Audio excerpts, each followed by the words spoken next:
explosive family feud. A star student at a leading music college claims her own mom and dad were stalking her. So she went to court to get them to stop, a judge issuing a restraining order. ABC's Lindsey Davis is here with that ABC News exclusive interview. Good morning, Lindsey. Good morning, Amy. Typically, restraining and stalking orders are issued in domestic violence cases with a spouse or boyfriend. But in this case, we are talking about a 21-year-old getting a stalking order against her parents. She is their only daughter, and they could now face criminal charges if they don't keep their distance. If I wanted to die in a field, I would lie right. Like we would find a mischievous guy who could flirt me, then hurt me, and all of his feet. That would be me. Now on to choice 3. Mulberry Ireland is a gifted 21-year-old theater major, often winning major roles in her school's musicals. But her latest win wasn't at her prestigious music conservatory, but in court after she filed a civil stalking order against her parents.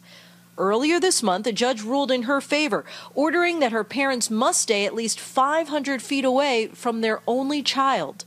They basically thought that because they were paying for my college tuition and living expenses, that they could tell me what to do, who to hang out with, and basically control all of my daily life. The Dean's List student's complaints against her parents began when she'd realized they'd installed monitoring software on her computer and her phone, making the singing hopeful feel like, quote, a dog with a collar.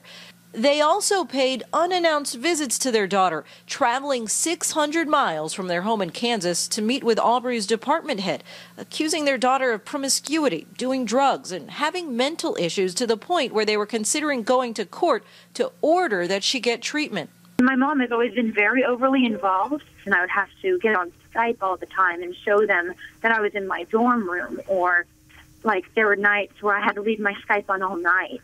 And my mom would watch me basically sleep. She claims her parents, David and Julie Ireland, have been diagnosed with codependency disorder, but they say their daughter is just a good actor, saying she's lying and calling her an only child who's been catered to all her life. Because Aubrey has cut ties with them in a very public way, they now want a refund of the $66,000 they've already paid for her education. Her mother says, "We're not bothering her. We're not a problem." I never wanted this to happen.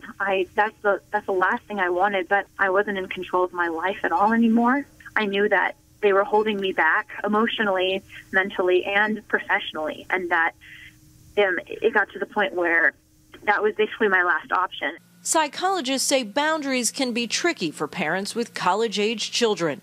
I have no idea whether she's mentally ill nor if the parents have any kind of problems that may lead to the behavior that's been described. What do you do when a person is 21 and you're still concerned about the well-being of your child? If your child has a mental health problem, you're still responsible for that child, even though they're 21 years old or 25 years old.